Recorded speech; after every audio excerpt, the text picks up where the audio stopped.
Hi friends, welcome to அட்மான் tech. அப்புறம் இந்த வீடியோவில் என்ன பார்க்க போகிறோம் அப்படின்னா, எல்லாருக்குமே இது தெரியும். ரீசெண்டாக வந்து பழைய பார்லிமெண்ட்டை விட்டுட்டு புதுசாக வந்து ஒரு பார்லிமெண்ட் கட்டடம் வந்து ஓப்பன் பண்ணியிருக்காங்க. அப்படி புதுசாக ஓப்பன் பண்ண பாராளுமன்ற கட்டடத்தில் வந்து 6 வாயில்கள் வந்துட்டு அமைச்சிருக்காங்க. அந்த 6 வாயில்கள்லேயும் வந்துட்டு 6 விலங்குகள் வந்து வச்சுருக்காங்க. அந்த இதுக்கு என்ன காரணம் அப்படின்னு சொல்லிட்டு நான் உங்களுக்கு சொல்கிறேன். 19 செப்டம்பர் 2023 இந்த நாள் வந்து இந்தியாவிற்கு மிகவும் வரலாற்று சிறப்புமிக்க நாளாக வந்து எல்லாரும் பார்க்குறாங்க. நாடாளுமன்றத்தின் சிறப்பு அமர்வின் 2ஆம் நாளான செவ்வாய்க்கிழமை வந்து நாடாளுமன்ற கட்டடம் புதிய கட்டடத்திற்கு மாற்றப்பட்டது. ஏறத்தாழ 65,000 சதுர மீட்டர் பரப்பளவில் கட்டப்பட்ட இந்தியாவின் புதிய நாடாளுமன்ற கட்டடம் இது. பல கட்டிட நுட்பங்களோடு வந்து இந்த பாராளுமன்றத்தை வந்து வடிவமைச்சிருக்காங்க.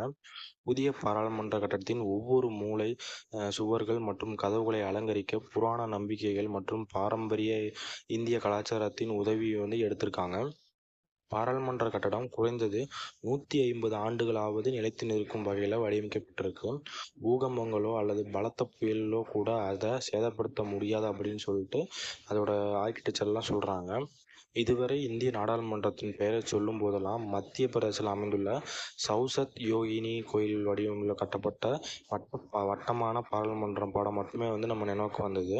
சுதந்திரம் பெற்று பல நாள் ஆனாலும் இந்த நாடாளுமன்ற வளாகத்தில் தான் பல வரலாற்று நிகழ்வு வந்து நடந்திருக்கு. இந்திய சுதந்திர வேட்கைக்காக துடித்த பகத்சிங் சாமானியர்களின் குரலுக்கு செவி சாய்க்க முடியாத அரசு அப்படின்னு நம்பியதால் காது கேளாத ஆங்கிலேய அரசின் காதுகளை திறக்க பகத்சிங் இந்த கட்டடத்திலேயே வந்து குண்டுகளையும் வீசியிருக்காரு. இதெல்லாம் பழைய நாடாளுமன்ற வரலாறு நினைவுகள் பக்கத்தில் பொறிக்கப்பட்டிருந்தாலும் பழையதை பற்றி நம்மளுக்கு தெரியும். இந்தியாவின் புதிய பார்லிமெண்ட் கட்டடம் வந்து பற்றி நம்ம விரிவாக தெரிஞ்சுக்கணும்னா அதை பற்றி சில சுவாரஸ்யமான தகவல்கள் தான் இந்த வீடியோவில் உங்களுக்கு சொல்ல போகிறேன். இந்தியாவின் புதிய நாடாளுமன்றத்தில் 6 வாயில்கள் வந்து இருக்குது. மேலும் ஒவ்வொரு வாயிலும் ஒரு உயிரினம் காவலராக நிறுத்தப்பட்டிருக்கு. அந்த உயிரினங்கள் யார், அவை எதுக்கு காவலராக நிறுத்தப்பட்டன அப்படிங்கிறது நான் சொல்கிறேன். கஜதுவார், அதாவது கஜம் என்றால் யானை என்று பொருள். யானை மிகவும் புத்திசாலித்தனமான உயிரினமாக கருதப்படுவதாகுது. இதனால் இந்த நாடாளுமன்ற வாயிலுக்கு ஞானம், நினைவாற்றல், செல்வம் மற்றும் புத்திசாலித்தனத்தின் சின்னமாக விளங்கும் யானையின் பெயர் வந்து சூட்டப்பட்டிருக்கு. இந்த வாயில் கட்டடத்தின் வடக்கு பகுதியாக உள்ளது. வாஸ்து சட்டப்படி வடக்கு திசை புதனுடன் தொடர்புடையதுனால இங்கே வந்து யானை சிலையை வச்சு வடக்கு வாசப்படிக்கு இங்கே வந்து கஜதுவார்னு வந்து பேர் வச்சுருக்காங்க. அதுக்கப்புறம் வந்துட்டு குதிரை வாசல். இந்த குதிரை வாசல் எப்படி பார்த்தீங்கன்னா, குதிரை வந்து தைரியம் மற்றும் வலிமையின் சின்னமாக கருதப்படுறதுனால இது ரிக்வேதத்திலும் கூறப்பட்டிருக்கு. இந்த வாயில் இந்தியாவின் வலுவான ஜனநாயக வேர்களை அடையாளமாக்கிற மாதிரி பிரதிபலிக்கிற மாதிரி இங்கே வந்து குதிரை வாயிலும் ஒன்று வச்சுருக்காங்க.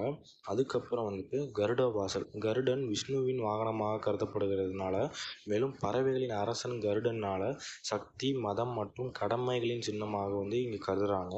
இதன் காரணமாகவே பல நாடுகளின் அடையாளமாக கருடன் பயன்படுத்தும் வருகிறது. புதிய பாராளுமன்ற கட்டடத்தில் கிழக்கு வாயிலுக்கு கருட வாசலாக அமைக்கப்பட்டிருக்காங்க. இதுக்கப்புறம் வந்து மகர துவாரம். பழைய பாராளுமன்ற கட்டடத்தை நோக்கிய புதிய பாராளுமன்ற கட்டடத்தின் வாயில் மகர துவாரம் அப்படின்னு வச்சுருக்காங்க. மகரம் ஒரு புராண கடல் உயிரினம். அதாவது இது பாதி பாலூட்டி ஆடு மற்றும் பாதி மீன் கொண்டது அப்படின்னு சொல்கிறாங்க. இந்த உயிரினம் ஒரு பாதுகாவலராக கருதப்படுகிறது மற்றும் இந்து மற்றும் புத்த நினைவு சின்னங்களில் பரவலாக காணப்படுது. அதாவது இந்த மகர துவாரத்தில் வந்து இருக்க இந்த ஒரு மகரங்கிறது நம்ம எல்லாருமே வந்துட்டு புராணங்களை கேட்டிருப்போம், யாழின்னு சொல்லிட்டு. ஆனால் அதே மாதிரி யாழி ஒப்பிட்ட மாதிரியே இங்கே ஒரு மகரன்னு சொல்லிட்டு இது ஒரு டிஃப்ரெண்ட்டான வந்து ஒரு விலங்காக தான் வந்து இங்கே வச்சுருக்காங்க. இதுக்கப்புறம் வந்து ஷர்துலா வாசல். இதுவும் ஒரு இலக்கிய உயிரினம். அதன் உடல் வந்து சிங்கம் போன்றும் தலை வந்து குதிரையுடையதாகவும் இருக்கும்.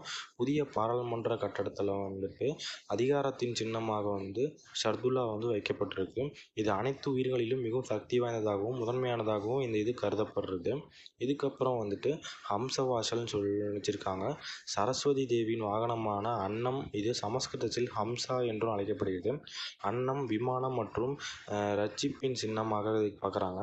இது பிறப்பு மற்றும் இறப்பு சுழற்சியில் இருந்து ஆன்மாவின் விடுதலையை குறிக்கிறதுனால அறிவு மற்றும் சுயமரியாதையின் அடையாளமாக புதிய பாராளுமன்ற கட்டடத்தில் நுழைவாயிலில் வந்து ஹம்சாவின் சிலை வந்து வச்சுருக்காங்க.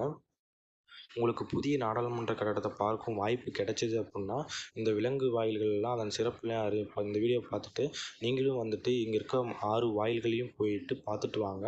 இங்கே இருக்க அந்த ஸ்டாச்சு எல்லாம் வந்து சூப்பராக வந்து வடிவமைச்சிருக்காங்க. மறக்காம இந்த சேனலை சப்ஸ்கிரைப் பண்ணிக்கோங்க. இந்த டீட்டெயிலில் சொன்னதுக்கு உங்கள் ஃப்ரெண்ட்ஸ்க்கும் வந்து இந்த வீடியோவை ஷேர் பண்ணுங்கள். Okay friends, thank you.